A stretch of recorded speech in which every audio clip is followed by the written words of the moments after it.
Sürgündeki Şarkı Türkistan Hökuməti 78-ci növbətlik Birləşmiş Dövlətlər Təşkilatı Ümumi Kengişi və onunğa əza dövlətlərə Xitayning Uyğur, Qazaq, Qırğız və başqa türk xalqlarına qartılğan irqiy qırğınçılığını to'xtatish uchun darhol və həll qilg'ich tədbir qo'llanishni murojaat qildi. BDT binosi oldida e'lon qilingan bayonotda mundaq deyildi. Xitayning Sharq Turkistonda davom qilayotgan irqiy qirg'inchiligini davrimizdagi eng jiddiy insonparvarlik krizisi deyishga bo'ladi.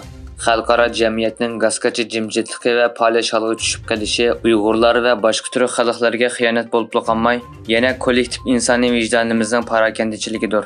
Sürgündeki Şarkı Türkistan Hökuməti tərəfindən e'lon qilingan bayonotda 2014-yildan buyon Xitoyning Sharq Turkistonda berilayotgan irqiy qirg'inchilik va insoniyatga qarshi jinoyati 3 milliondan ortiq Uyg'ur va boshqa turkiy xalqlarning jazo lagerlari, turmalar va majburiy emgak maydonlarida inson qalbidan chiqqan muomalalarga uchrashi bilan davomlashdi deyildi.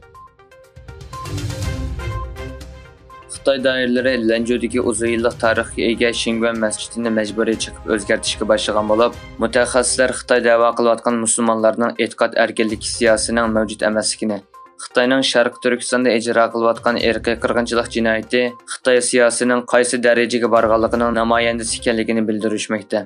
Amerika ovozining xabarda bildirilishicha, Shingvan masjidi garchi Xitoy bilan arab dunyosining do'stligiga simoval qilingan belgi xarakterlik masjid bo'lsa-mu, ammo Xitoy rejimi yana chiqib o'zgartirishga boshlagan.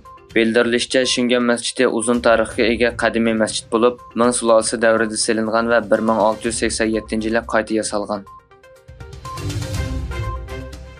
Yevropa İttifaqı Xitoyning to'kliq avtomobillarining davlatning to'liqlama yordamiga erishib, haqsiz raqobat qilayotganligi ustidan tekshirish boshlagan. Yevropa Komitetining raisi Ursula von der Leyen 13-sentabr Yevropa İttifaqı parlament a'zolariga qilgan yillik nutqida bu qarorni e'lon qilgan. U mundaq degan: Yer shari bozori hozir Xitoyning arzon baholiq to'kliq mashinalari bilan to'shib ketdi. Men bugun komitetning Xitoyning to'kliq avtomobillarining davlatning to'liqlamasiga erishayotganligi ustidan tekshirish boshlaganligini e'lon qilaman.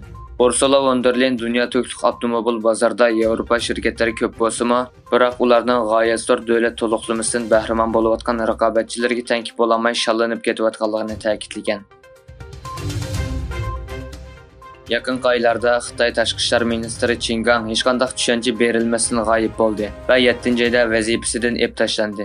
Növbətdə g'oyib bo'lgan mudofaa ministri Li Shangfu haqida Amerika doiralari u tekshirilmoqda va vazifasidan ep tashlanadi deb qaragan. Pul muomala vaqt gazetining Amerika amaldorlarini naql qilib xabar qilishicha, Li Shangfu navbatda tekshirilmoqda ekan. Amerikaning Yaponiyada turishliq bosh elchisi bo'lsa, Lining uyda nazarband qilinganligiga ishonadiganligini bildirgan. Türkiye Energiya və Təbii Baylıq Ministri Alparslan Bayraktar Xitoy bilan Turkiyaning 3-yadro elektr stansiyasi uchun ep berilgan suhbatda ko'rinarlik ilgirlashlarning qo'lga keltirilganligini va kelishimning kelgusi bir necha oy ichida tuziladiganligini bayon qildi. 4 yildan ko'proq vaqtdan buyon tunji qatam Rossiyada ko'rishgan Rossiya prezidenti Putin bilan Shimoliy Koreya rahbari Kimning bir-biriga miltiq sovg'a qilganligi e'lon qilindi. Shimoliy Koreya rahbari Kim Jong-unning tunigun o'tkazilgan boshliqlar yig'inida Rossiya prezidenti Vladimir Putinni o'z davlatiga taklif qilganligi, Putinning taklifini qabul qilganligi bildirildi.